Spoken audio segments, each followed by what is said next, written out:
E aí galera, tudo bem? Bom dia, boa tarde, boa noite. Vídeo com novidades, né? Uma aulinha aí com algumas novidades. Estou testando a minha câmera do celular mesmo no vídeo de vocês. Acho que é legal para ter mais interação, essa questão do olhar, imagino que para vocês seja importante também, tá? E eu queria ver se vocês podiam, para quem assistir aí, comentar se ficou bom, se tem sincronia do vídeo com o áudio, tá? Vocês estão me achando, devem estar me achando com cara de youtuber agora, ou de gamer, né? Com esse fone enorme, agora que vocês estão vendo. E, segundo ponto, tem uma musiquinha de fundo aí, para dar uma relaxada, né? É um sonzinho que às vezes eu coloco para trabalhar, para estudar, e eu acho que isso vai ser legal para vocês também, né? Acho que vai ajudar, né? Comentem também se isso ficou bom, se vocês gostaram, enfim, se a música tá muito alta também, se tá atrapalhando para me ouvir, mas é isso. Muito bem. Bom, vamos começar nossa aula então, vamos continuar esse nosso bate-papo sobre Idade Média, né? Tá aí a aula para vocês de síntese romano-germânica e é uma baita de uma aula importante, inclusive eu vou dividir essa aula em duas partes, tá? Vocês podem ver inclusive na apostila 2 de vocês, espero que vocês consigam acessar pelo plural, que lá está previsto uma aula para falar de síntese romano-germânica, né, desse início da Alta Idade Média, mas eu vou fazer essa aula em duas partes, tá? É um assunto denso, é complexo, então não quero sobrecarregar vocês. Muito bem. A gente precisa compreender, então, como é que se forma esse mundo da Idade Média, né? Como é que da Idade Antiga, do Império Romano, a gente passa para a Idade Média, porque ninguém dorme no Império Romano e acorda, né, no mundo medieval. Então, esse período de transição, ele é super importante, né? É importante que a gente compreenda tudo muito bem, então, tá? Muito bem. Começar olhando o mapa, né, que eu já mostrei para vocês, inclusive na aula sobre queda do Império Romano, o mapa que tem aí as invasões, né, o período de invasões, as datas e as regiões, né? Então, para a gente relembrar, dá uma olhadinha de novo nesse mapa, olha os povos que estão invadindo o Império Romano, né? Então a gente tem lombardos, burgúndios, alamanos, francos, saxões, vândalos, etc. E por aí vai. Então são vários povos que vão invadir o Império Romano e dominar na sua integridade o Império Romano do Ocidente, né? Lembra que o Império Romano do Oriente ele se mantém ali e ele vai perdurar até o final da Idade Média na forma do que a gente vai chamar de Império Bizantino, tá bom? Muito bem, então olhando esse mapa, a gente consegue passar para um próximo mapa para ver como que a Europa, né, no geral, e um pedacinho ali da África, como o antigo Império Romano do Ocidente, ele vai existir, né? Ele vai se reorganizar. Então repara que a gente passa a ter uma série de novos reinos, né? Então vocês podem ver o reino dos ostrogodos dominando principalmente ali a Península Itálica, né, onde ficava Roma, então, o reino dos visigodos dominando a Península Ibérica. Ali no norte da África a gente tem o reino dos vândalos, tá? O reino franco, que seria inclusive o reino medieval mais importante, tá?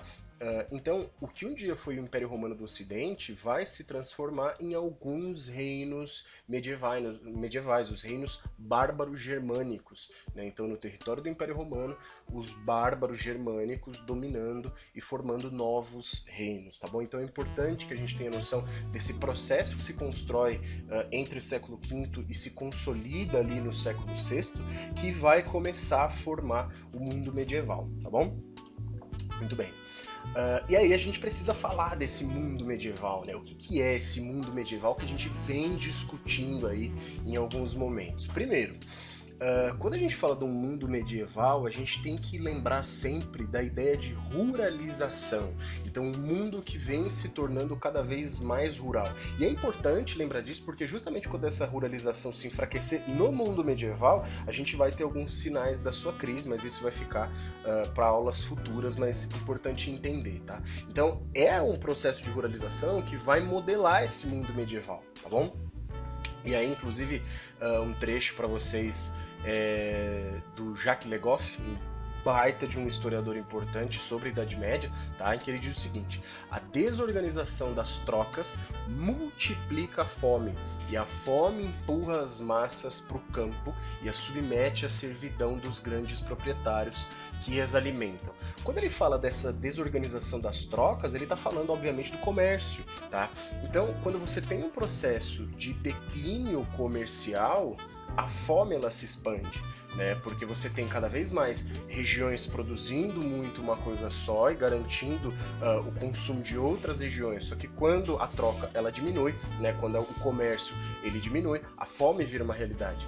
E por sua vez, a fome vai fazer com que grandes massas vão para o campo produzir os seus próprios alimentos e vão ficar submetidas aos donos da terra, aos possuidores da terra, né? Isso, inclusive, é um processo que vinha acontecendo já desde o final do Império Romano. A gente fala ali de um período de crise do Império, já da existência de um processo de ruralização. Então, a grande característica do mundo medieval é ser um mundo rural, tá?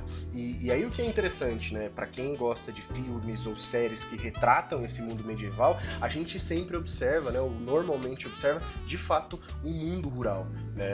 Então, pequenas cidades ou pequenos povoados em torno de castelos, enfim, se torna cada vez mais raro a existência das grandes cidades, tá? Então, isso é uma característica fundamental para se compreender o que é o mundo medieval. Isso está totalmente relacionado com esse processo de síntese romano-germânica, tá? Que é o assunto que a gente vai se aprofundar nessa aula. Então, trago uma ilustração para vocês para a gente compreender, né, que a colisão, né, ou o processo de junção do mundo romano com o mundo germânico vai acabar produzindo algo novo que a gente vai chamar de mundo medieval, tá? Então pensa como se fosse um funil, né, em que características de um e de outro vão se assimilando e isso vai acabar criando um mundo novo que a gente chama de mundo medieval, tá bom? Mas para isso, a gente já conhece o mundo romano, a gente já falou de Roma, a gente precisa conhecer um pouquinho dos povos germânicos, né? Então entender um pouquinho da sua existência para saber o que eles deixariam para o período posterior, tá? Primeiro, esses povos, eles vêm de uma organização tribal, tá? Lembra que lá no começo das nossas aulas a gente falava disso, né? Então os primeiros grupos, as primeiras comunidades, quando cresciam, acabavam se organizando em tribos, em que elas normalmente vão ter um chefe, né? Em muitos casos um chefe guerreiro, que era mais ou menos o jeitão desses povos germânicos. Então a gente tem aí guerreiros, tá? Guerreiros normalmente livres, liderados por um chefe. No caso dos povos germânicos, a tradição deles, e aí a tradição é algo muito importante para esses germânicos, vai acabar criando o chefe como sendo o guerreiro mais importante. Então, normalmente o guerreiro que mais se destacava acabava liderando os outros, né? E aí, para essa sociedade funcionar, a gente tem uma questão do laço de parentesco como sendo algo muito importante. Então, não necessariamente a sua posição ou um cargo que você conquista, mas sim o grau de parentesco com o líder dessa sociedade, né, com o guerreiro mais importante. E isso é interessante para a gente perceber que lá na frente teria um impacto, né? Quando a gente pensa na nobreza, por exemplo, a nobreza nada mais é do que o grupo que tem algum tipo de grau de parentesco com o rei, com o imperador, enfim, com o monarca, e que isso lhe dá alguma importância na sociedade, tá? Então tem uma origem aí nesses povos germânicos, nessas tradições germânicas, tudo bem? E aí tem um conceito importante que vem desses germânicos que a gente tem que conhecer, que é o comitatus, tá? O que é o comitatus? Era uma tradição super importante dos germânicos, tudo bem? Que era uma relação de fidelidade entre os guerreiros, especialmente entre os guerreiros e o líder, o guerreiro-chefe desse povo, né?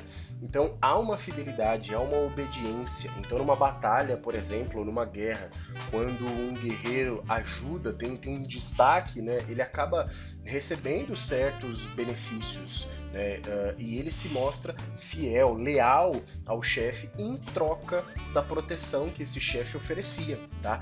E é justamente no comitatus que surgiria aí a origem da relação de suzerania e vassalagem, mas essa relação que é super importante para a Idade Média, para as relações políticas principalmente, a gente vai discutir só depois, tá? A gente vai discutir daqui a algumas aulas, portanto, tá bom?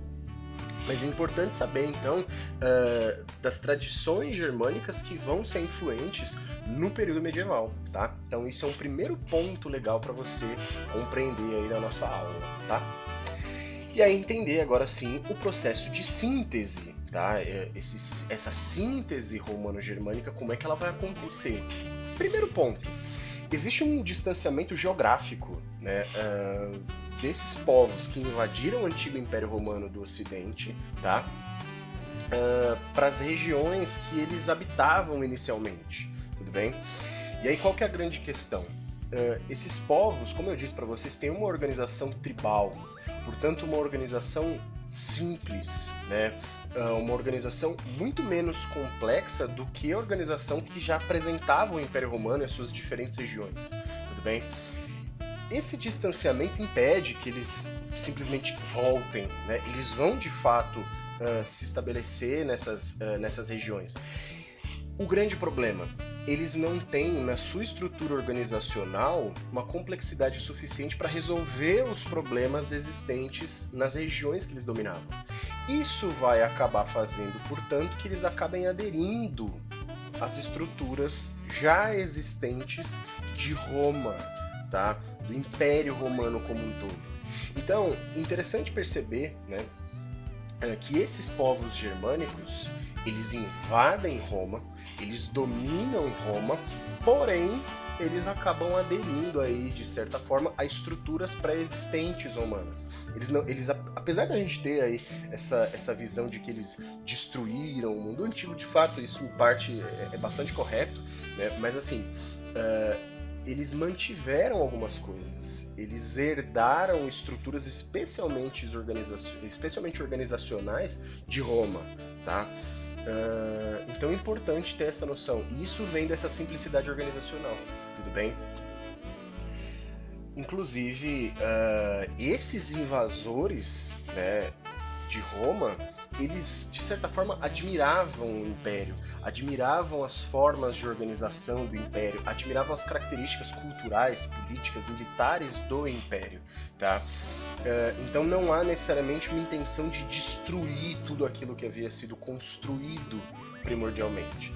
Inclusive, títulos romanos, costumes romanos, eles serão mantidos, tá? Aí eu coloquei para vocês o exemplo do rei Teodorico, um rei bárbaro que vai dominar em grande parte a Península Itálica, tá?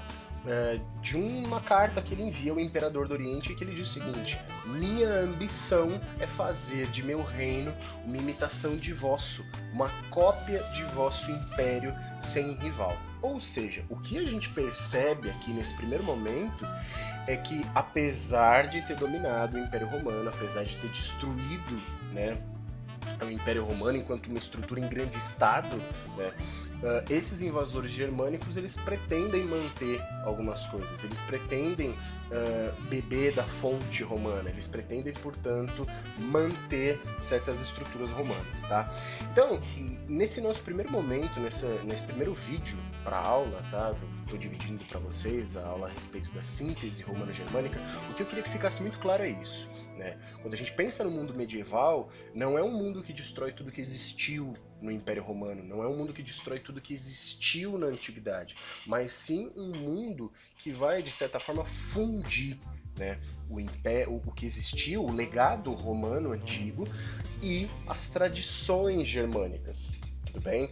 E aí, da fusão desses dois pontos, né, da conexão de várias características desses dois mundos, é que vai surgir o mundo medieval, que a gente vai desenvolver nas próximas aulas, tá bom? Galera, de novo, obrigado pela atenção de vocês. Queria que vocês deixassem comentários aí falando se o vídeo ficou bom, se a gravação tá boa, tá sincronizada com o áudio e se esse sonzinho de fundo aí ajudou vocês, tá bom? Valeu, qualquer dúvida deixem nos comentários, tenham esse hábito, acho que isso é um meio de comunicação, quero reforçar isso para vocês, é um meio de comunicação importante pra gente, tá? E pode ajudar muito vocês enquanto a gente estiver distante aí nesse caos de saúde pública que a gente está tendo. Fiquem em suas casas, se protejam seus familiares, tá bom? Protejam toda a sociedade como um todo, tá? E espero que a gente consiga se ver o mais rápido possível, tá bom? Beijo pra vocês e falou, até mais.